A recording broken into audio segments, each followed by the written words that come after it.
సాయంత్రం కాగానే నలుగురు ఫ్రెండ్స్తో అలా షికార్కి వెళ్తారు. లేకపోతే కాలేజీలో ఫ్రెండ్స్ తోటి క్యాంటీన్ బయట కొంచెం అంటే హ్యాంగ్ అవుట్కి వెళ్తారు. చాయ్ తాగుదామని, సమోసా తిందామని.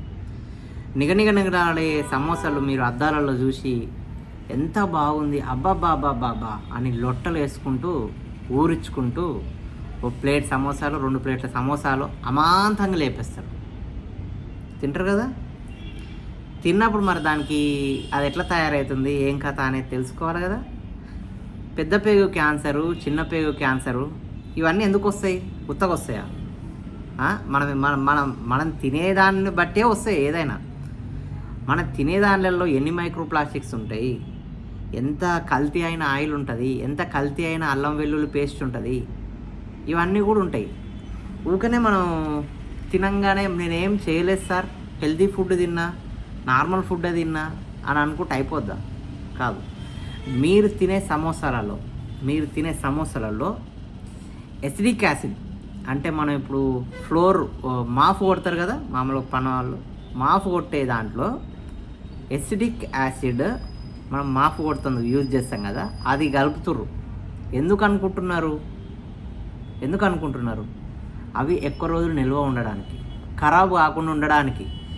ఇప్పుడు లాస్ట్కు దీనివల్ల బొక్క వరకు పడుతుందంటే ఎవరైతే మంచిగా లొట్టలు వేసుకొని తిన్నారో, ఎవరైతే గప్పాలు కొడుతందుకు పోయి తాగిర్రో వాళ్ళ ఛాయలు తాగేటప్పుడు సమోసాలు ఆర్డర్ ఇస్తాం కదా అది.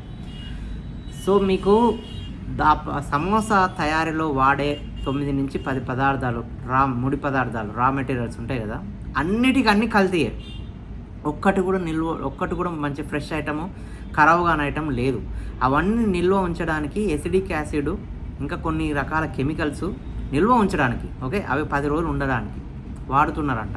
ఎన్నో రోజుల నుంచి ఫ్రిడ్జ్లో పెట్టిన ఆహారము. ఇవన్నిటికి లాస్ట్కు ఓవర్కి కారణమవుతుంది పెద్ద పేగు క్యాన్సరు, చిన్న పేగు క్యాన్సరు, ఎర్లీ స్టేజ్లో గ్యాస్ట్రైటిస్ రావడము, కడుపు ఇరిటేషన్ అవ్వడము, రోజు ప్యాంటప్రజోలు, రాబిప్రజోల్ ట్యాబ్లెట్లు వేసుకోవడము. ఇవి వేసుకోవడం వల్ల మీకు తర్వాత ఏమవుతుంది? కిడ్నీకి సమస్యలు వస్తాయి, సంబంధించిన సమస్యలు. ఓకే, ఇవన్నీ కూడా వన్ బై వన్ మీకు తెలియకుండానే ఒక 10 ఏళ్ళ పీరియడ్లో చాలా చాలా చాలా రోగాలు మీకు తెలియకుండానే అటాక్ అవుతాయి. మీరు చూడండి, మీరు ఒకప్పుడు డబుల్ మసాలా తినేటోళ్ళు ఇప్పుడు సింగిల్ మసాలాకే చల్లగా అవుతుంది. అంటే బిర్యానీలో చెప్తున్నాను నేను. ఇవన్నీ కూడా ఎందుకు? ఈ రా మెటీరియల్స్ అనేవి ప్యూర్ కల్తీ అనమాట. ప్యూర్ కల్తీ.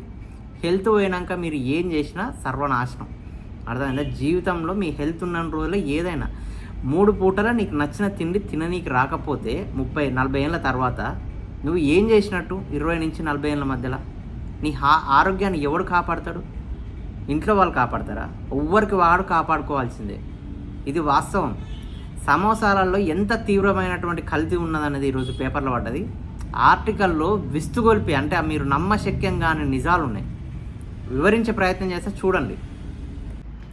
చూడండి ఒక సమోసా తయారీ కేంద్రంలో అపరిశుభ్ర పరిస్థితులు ఎంత దరిద్రంగా ఉంది చూడండి. ఆయిలు, అట్టలు, వాడి కాళ్ళతోటి వాళ్ళ మురికి గలీజ్గా ఉంది మొత్తం.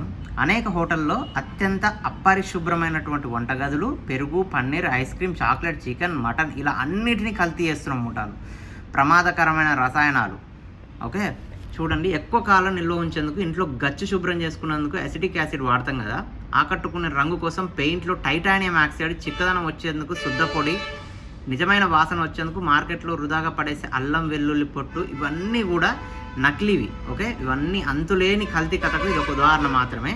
సాయంత్రం మీరు తినే సమోసాలు, బిస్కెట్లు, పన్నీరు, ఐస్ క్రీమ్, చాక్లెట్ ఇది ఒకటేమిటి, అన్నీ ఏది దీనికి తగ్గట్టు లేదు అని చెప్పేసి ఈ యొక్క సారాంశం. హోటళ్లకు పరిమితం అయింది అనుకుంటే పొరపాటే. పేరున్న వాటిలోనూ కల్తీ ఖచ్చితంగా ఉందన్నమాట.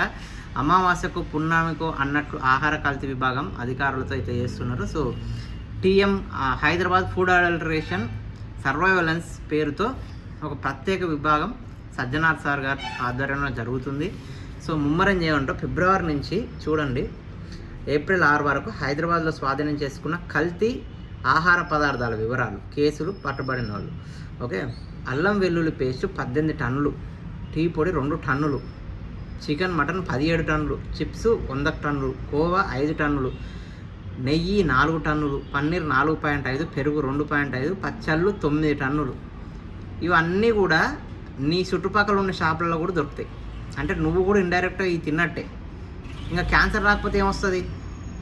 ఓకే, దయచేసి అవాయిడ్ చేయండి. హెల్త్ పోయిందనుకో అంతా లాస్.